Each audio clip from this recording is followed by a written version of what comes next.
Joy here. Samahan niyo ako guys, magpalit nitong water ng aking mga Lucky Bamboo. Ayan.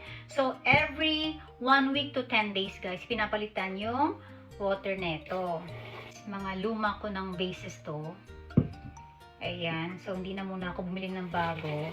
Maglalagay muna ako guys nitong sea glass stones na in-order ko online sa mga bases bago ko lagyan ng water guys. Ganyan siya. Lagyan natin. Siguro mas madami pa konti.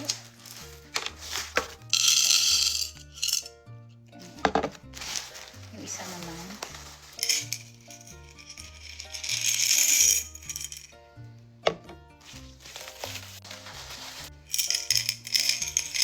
Balawan ko muna guys itong mga stones kasi medyo namumuti yung water.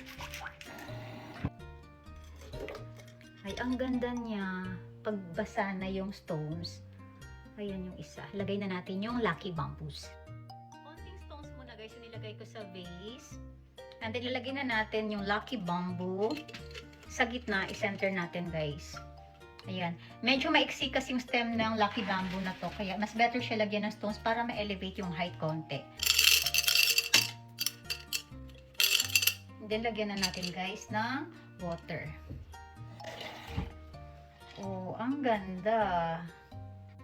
Yung isa naman. Ito naman guys, yung isa, ilalagay na natin yung remaining stone.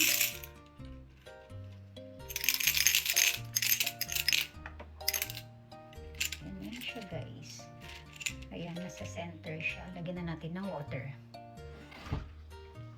Ayan, ang ganda. Tingnan nyo guys. Ito rin guys yung gawin ninyo sa mga vases ninyo na transparent.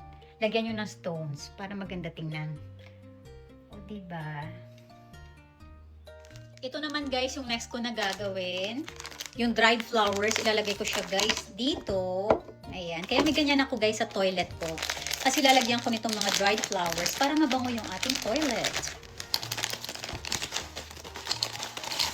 Saan naman?